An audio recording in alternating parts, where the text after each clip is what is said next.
no. Answer sibimanyi bwogatako sibimanyi nga answer zonna afuna sibisobola sibimanyi. When I could catch straight. Naye opportunity weri yali ku table. But the opportunity kati kiri gyendi okukkiriza ekigambo ekize. Kiri erinza okuwerokaminga omukisa oguze. It was upon me to welcome the opportunity that had come to me. N'okugubuusabuusa okukugaana. Or to doubt it and leave it. Yesu omulungi yebaze. Praise God. Nze ekyanyamba waliwo andi okumpi. But for me, what helped me, there was someone who was yali kumpi mu mwoyo. He was close. Waliwo omusumba yali okumpi mu mwoyo nga tetuli ffenna naye ng'okasimu. Bagamba nanzimba. There was pastor who was close to me. But I was doubting. Nga mpulira mbuusabuusa ekyo ekiri mu maaso I felt doubting the thing that was before me. Naye nga basebo nga kizze nga kyange. Yet it had come for me. Ne mala ne neekuŋŋaanya ne ŋŋuma. I collected up myself. Neekuŋŋaanya ne ŋŋuma ne nnumba ne kaba kati mukaba. Ng'omanyi ebijja. I gained courage and I went to the job. Mwana wattu Katonda n'ampisaawo. God made me pass there. Naye yansaasira busaasizi. But he just nga Yesu bwe yasaasira Peetero. As Jesus said. Kaakati bw'ayinza obutakusaasira chansi n'ekuyitako. Now he may not pass with you and the chance. Kati ekigambo bwe kiba kizze ng'otegedde kivudde eri Katonda. If the word has come and you very well know that it has come from God. Wakati mu lugendo ng'oli mu kutambula. Amid this journey and your moving. Ng'amba gwe muweereza gw'atudde wano. I mean you minister who is seated here. Ng'amba gwe mukristaayo gw'atudde wano. Christians seated here. Ate nga ffenna tuli baweereza. And we are all ministers. Wakati nga tutambula olugendo. Minister journey. Twewala okubuusabuusa mu mitima gyaffe. Let's get rid of doubting inside of us. Ennyanja egenda kutumira tugenda kubbira. The lake is going to swallow us up. Naye nga si kye kyandibadde ekirungi. Yet it wouldn't be the good thing.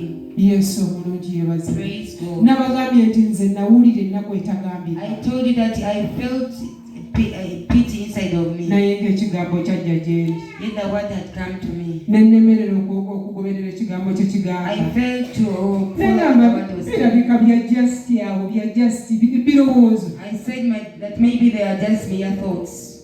Kijja kutulemesa okusinza omwaka guno. Naye bwe tunaaba tunaasinza Katonda tugumiikirize mu mbeera zonna. Kati kyekigambo kibeera nga kizze gye tuweerere ku kigambo ekyo tetukibuusabuusa. Yesu omulungi yeebazibwe. Soma ole 18. Basajjabaka ekyokubiri 18.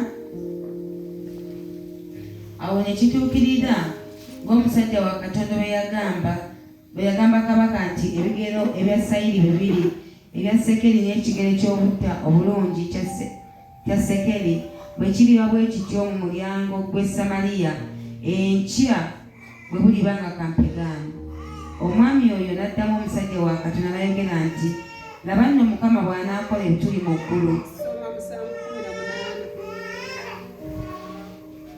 Bassekabaka ekyokubiri 7:18. Awo ne kituukirira ng'omusajja wa Katonda bwe yagamba kabaka nti ebigero ebya sayiri bibiri bya sekeri n'ekigero ky'obutta obulungi kya sekeri bwe kiriba bwe kityo mu mulyango ogw'e Samaliya enkya bwe buliba nga kampegaano. Bassekabaka ekyokubiri mu ggulu. Ekigambo ekyenkanidde awo kyandiyinza okubaawo. N'ayogera nti laba olikiraba n'amaaso go naye tolikiryako. Ne kituukirira gyali bwe kityo kubanga abantu baamuliririra mu mulyango n'afa. Yesu omulungi yeebazibwe. Haleluya. Bayibuli etugambye nti ekigambo kya Katonda ne kijja. Omusajja wa Katonda n'atakiriza The man of God never accepted. Omusajja n'atakkiriza kigambo kya musajja wa Katonda. The word of the man of God. Nga tekisoboka. He saw that it was really impossible. N'akibuusabuusa. He doubted it. Bayibuli etulaga the Bible shows us clearly that at the end